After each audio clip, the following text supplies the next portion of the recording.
Hi guys! Welcome back again to my channel. Today is March 28, 2020. Under pa rin ang Luzon ng Enhanced Community Quarantine dahil sa COVID virus. So guys, for today's video, i-share ko lang sa inyo, ibabahagi ko lang sa inyo yung Book of Job sa Bible. Kung saan pinakita ng Panginoong Diyos kung gaano siya makapangyarihan, kung gaano kaposible sa Panginoong Diyos ang mga imposible para sa ating mga tao. Guys, kung nagbabasa kayo ng inyong mga Biblia at nabasa nyo na yung Book of Job or yung kwento ni Job, ay talagang mamamangha kayo kung gaano katuwid si Job at kung paano siya sinubok ng panahon at kung bakit pinahintulutan ng Diyos na ibigay sa kanya ni Satan yung mga pinagdaanan niya rito. Guys, hindi madali yung mga pinagdaanan ni Job sa kanyang buhay, sa kwento niya dito sa Biblia. Si Job ay isang napakamatuwid na tao. Sabi nga sa chapter 1 verse 8, sabi dito, "Then the Lord said to Satan, have you noticed my servant Job? There is no one on earth like him. He is a good, faithful man. He respects God and refuses to do evil." So, si Lord mismo ang nagsabi, ang Panginoon Diyos mismo ang nagsabi kay Satan kung gaano katuwid ang kanyang anak na si Job, ang kanyang servant na si Job. And then, sumagot si Satan sa verse 9. Ang sabi dito, Satan answered the Lord, "But Job has a good reason to respect you. You always protect him, his family, and everything he has. You have blessed him and made him successful in everything he does. He is also wealthy, that his herds and flocks have filled the land." Sabi doon sa chapter 9. Kasi si Job, guys, napakasagana rin ng kanyang buhay. Dahil siya ay matuwid sa Panginoon. Wala siyang ginagawang kasalanan. Lagi niyang nililinis yung kanyang sarili at ang kanyang buong pamilya sa pamamagitan ng paghahandog para sa ikalilinis muli ng kanilang katauhan mula sa kasalanan. Ang book ni Job ay nasa Old Testament, guys. So, sa Old Testament, ang way para malinis ka sa iyong kasalanan is mag-o-offer ka sa Lord. Dahil ito ang paraan upang maging matuwid muli ang isang tao sa Old Testament. Ganito ang pamamaraan nila. So si Job ay lagi siyang naghahandog sa Panginoon. Kaya naman mas lalo siyang pinagpapala ng Diyos dahil sa kanyang pagiging matuwid. Ayun na nga, sabi ni Satan doon, kaya daw matuwid si Job or kaya daw puno ng respeto ito sa Panginoong Diyos ay dahil iniingatan daw ng Panginoong Diyos si Job at ibinibigay lahat ng kanyang pangangailangan, maging ang kanyang mga kabuhayan ay sagana rin. Sabi pa ni Satan sa verse 11, "But if you were to destroy everything he has, I promise you that he would curse you to your face." So, sinubok ni Satan si Lord dito sa pamamagitan ni Job na kung aalisin daw kay Job lahat ng meron si Job ay isusumpa daw ni Job ang Panginoong Diyos. Sumagot uli dito ang Panginoong Diyos sa verse 12. Ang sabi dito, "The Lord said to Satan, all right, do whatever you want with anything that he has, but don't hurt Job himself." Then Satan left the meeting. So, pinahintulutan ng Panginoong Diyos si Satan na alisin or galawin si Job sa pamamagitan ng pag-alis sa kanyang mga ari-arian at sa kanyang mga kabuhayan. So, kung itutuloy natin yung pagbabasa, guys, mababasa natin sa verse 13, chapter 1 verse 13, tuloy-tuloy hanggang verses 22, mababasa natin dito kung paano nawala isa-isa lahat ng kabuhayan ni Job, kung paano nangamatay ang lahat ng kanyang mga alagang mga hayop at pinagkukunan niya ng kabuhayan. Pero sa kabila nun, guys, sabi ni Job sa verse 21, "When I was born into this world, I was naked and had nothing. When I die and leave this world, I will be naked and have nothing. The Lord gives, and the Lord takes away. Praise the name of the Lord." So, diba, makikita natin kung gaano katuwid ang pamumuhay ni Job sa kabila ng pagkawala ng kanyang mga ari-arian at kabuhayan. Pinuri niya pa rin ng Panginoong Diyos at hindi siya nagtanim ng galit dito or hindi niya kinwestiyon yung Panginoong Diyos sa kanyang pamumuhay. pinuri niya pa rin ng Diyos sa kabila ng kanyang mga pinagdadaanan. So si Satan ay na-bother again kasi hindi siya nagtagumpay. Hindi siya nagtagumpay sa buhay ni Job sa pagkakataong iyon dahil hindi sinumpa ni Job ang Panginoong Diyos sa kabila ng nangyari sa kanya. Sa chapter 2, sabi dito, the other day came for the heavenly beings to meet with us, Lord. Satan joined them together for this meeting with the Lord. The Lord said to Satan, "Where have you been?" Sabi ni Satan, "I have been roaming around the earth, going from place to place." Then the Lord said to Satan, "Have you noticed my servant Job? There is no one on earth like him. He is a good, faithful man. He respects God and refuses to do evil. He is still faithful, even though you ask me to let you destroy him for no reason." Nanatili pa rin talaga si Job na faithful sa Panginoon. And then sa verse 4, sabi dito, Satan answered, "Skin for skin. A man will give everything has to protect himself." Verse 5, "I swear, if you attack his flesh and bones, he will curse you to your face." Verse 6, "So the Lord said to Satan, all right, Job is in your hands, but you are not allowed to kill him." So sabi ni Satan, sinubok na naman niya si Job sa pamamagitan naman ng sakit. Sabi dito, skin for skin daw. So sinubok na naman niya ang buhay ni Job sa pamamagitan ng pagbibigay dito ng sakit. At inaasahan niya na susumpain na ni Job ang Panginoong Diyos sa pamamagitan ng sakit na ibibigay ni Satan sa kanya. Muli itong ipinagkaloob ng Panginoong Diyos na gawin ni Satan ito kay Job. Dahil nagtitiwala ang Panginoong Diyos kung gaano ka-faithful din si Job sa kanya at na hindi magtatagumpay ang kasamaan ni Satan sa kapangyarihan ng ating Panginoong Diyos at sa kapangyarihan ng ating pananampalataya. So sabi dito, sa verse 7, "So Satan left the meeting with the Lord and attacked Job. He gave Job painful sores all over his body." Imagine kung ano yung natamo ni Job mula kay Satan na sakit. Halos maagnas na yung kanyang buong katawan. Yun yung binigay ni Satan na sakit kay Job. Halos ikamatay na ni Job yung sakit na nararamdaman niya nung mga oras na ito. Sabi ng asawa ni Job sa kanya, sa verse 9, his wife said to him, Isn't it time to stop trying to be faithful? Just curse God and die." Kahit mismong asawa ni Job, guys, inudyukan siya na sumpain ng Panginoon dahil sa kanyang mga pinagdaraanan. So even yung asawa ni Job ay hindi pinalakas yung loob niya, bagkus tinulak pa siya upang magkasala sa Panginoon. Pero may sagot si Job. Sabi niya sa verse 10, Job answered, "You sound like one of those fools on the street's corner. How can we accept all the good things that God gives us and not accept the problems?" So even after all that happened to Job, he did not sin. He did not accuse God of doing anything wrong. See guys, kung gaano katuwid ang pamumuhay ni Job at kung gaano siya ka-faithful, katapat sa ating Panginoong Diyos. Kahit na asawa niya na mismo yung nagsabi na sumpain niya ang Panginoon sa kanyang mga pinagdaraanan, hindi niya pa rin ginawa ito. Bagkus, ang sagot niya,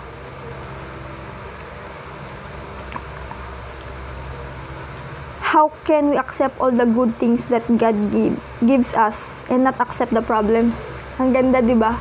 Yung mabubuting bagay lang ba na binibigay ng Panginoon yung kaya nating tanggapin? Ba't hindi rin natin kayang i-handle or tanggapin yung mga problema na darating sa ating buhay?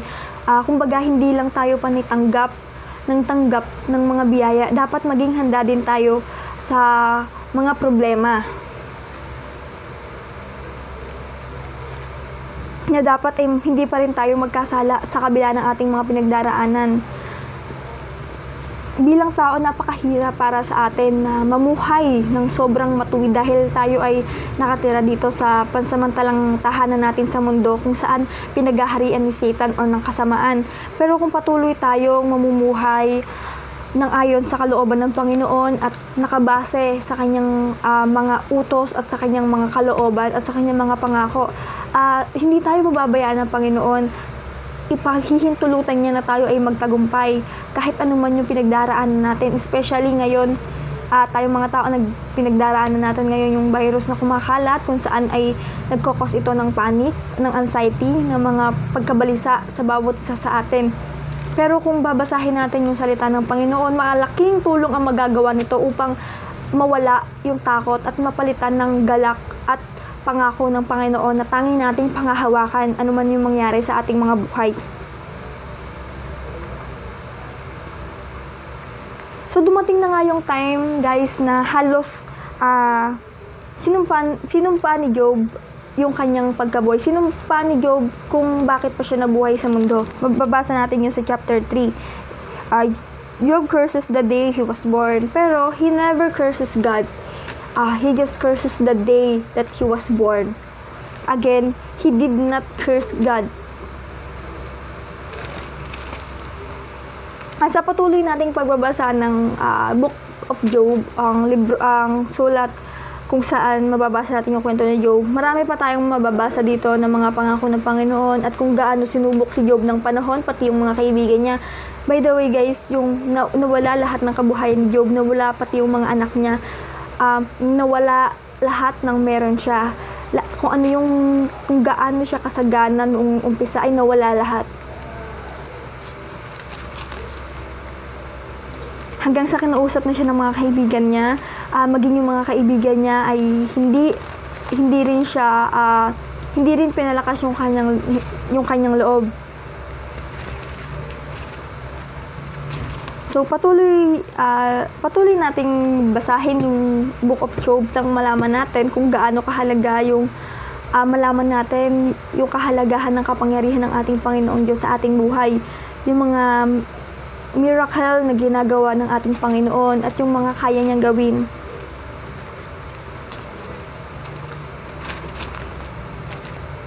Mababasa rin natin sa Book of Job kung ano yung sinabi ng Panginoong Diyos kay Job, kung paano nangusap ang Panginoong Diyos kay Job, at kung paano tinanong ng Panginoong Diyos kay Job kung ano yung mga bagay na kayang gawin ng Panginoon.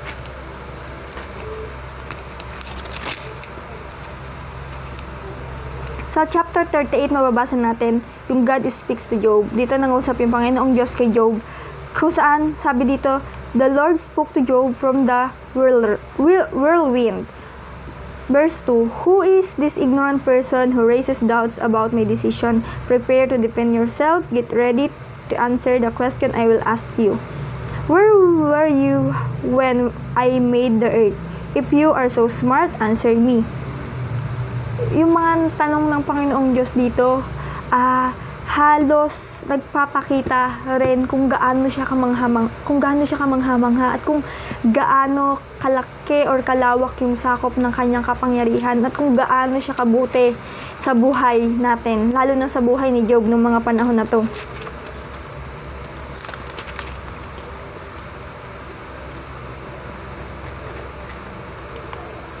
Sa lahat ng tanong ng Panginoon kay Job, nagsumagot si Job sa chapter 42.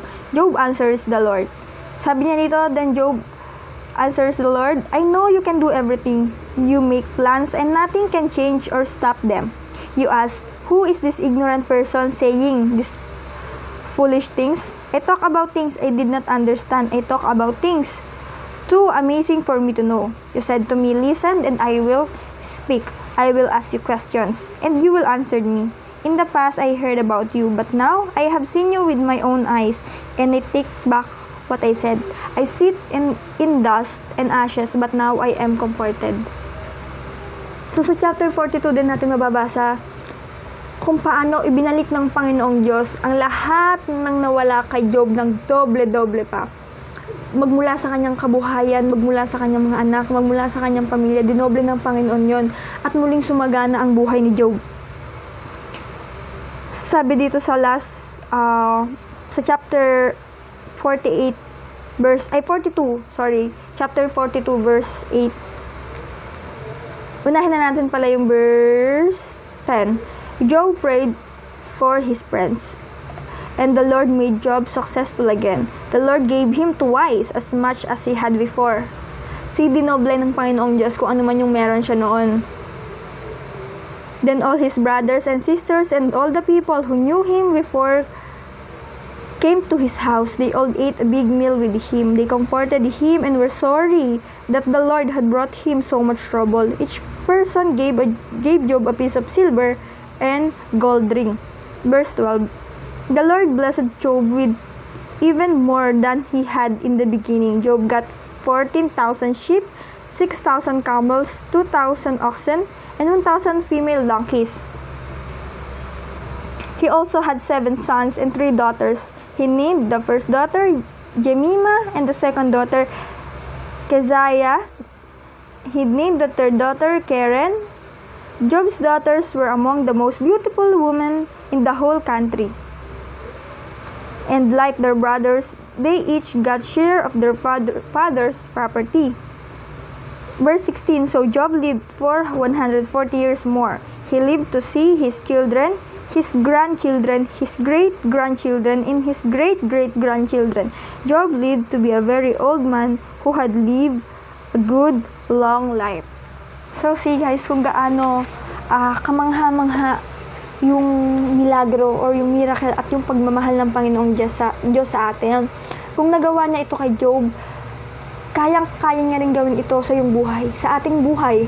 Lalo ngayon, kung may pinagdaraanan tayong krisis sa COVID-19, isipin natin kung gaano iningatan ng Panginoong Diyos si Job noong mga panahon na yon. At kung gaano kalalang sakit yung ibinigay ni Satan kay Job noong mga panahon na yon, na nailigtas siya ng Panginoon at hindi siya hinayaang mamatay. Gawin natin, isabuhay natin yung salita na mababasa natin sa Biblia at panghawakan natin ito. Dahil sa mga panahong ganito at sa mga pagkakataong ganito na tayo ay inaatake ni Satan sa ating mga kahinaan, lalo na sa weaknesses natin, sa anxiety, sa pagkatakot. Si Satan yung may gawa ng takot or minsan sarili na lang natin dahil bilang tao matatakutin talaga tayo or hindi lahat malakas ang loob para i-handle ang mga sitwasyong ganito. Kaya yung iba ay nadidepress, nagiging sanhi ito ng suicide o pagkakaroon nila ng motibo para magpakamatay or kitilin yung buhay nila dahil nga hindi nila nakakayanan yung mga nangyayari sa kanilang paligid. Pero sa pamamagitan ng salita ng Diyos, sa pamamagitan ng pananalangin, at sa pamamagitan ng encouragement sa bawat isa o sa mga kakilala natin, ay malaking maitutulong nito sa kanilang pamumuhay. Hindi natin nalalaman na meron na pala tayong buhay na naililigtas sa pamamagitan ng pagkausap lang sa kanila or pag-share sa kanila ng salita ng Diyos. Guys, makapangyarihan ng Panginoong Diyos. Makapangyarihan ng kanyang salita. Kaya sa mga oras na ito, napakahalaga rin na alam natin kung ano yung pangahawakan natin. Alam natin kung kanino tayo lalapit. Alam natin kung sino yung tatawagin natin upang tulungan tayo. Upang tayo ay maalis sa sitwasyon na ating pinagdaraanan or sa sitwasyon na kinalalagyan natin. Yun lang guys. And then, stay safe everyone. Stay home, wag mo nang lumabas kung hindi naman kinakailangan, magbasa ng Biblia, manalangin at mahalin ang kapwa-tao at makiisa sa pananalangin kontra COVID-19 at pananalangin sa kagalingan para sa lahat ng apektado or lahat ng infected ng virus na ito at healing for the whole nation, the whole world. Yun lang guys. God bless. I hope you enjoyed this video and don't forget to hit like and subscribe. Yun lang guys. God bless.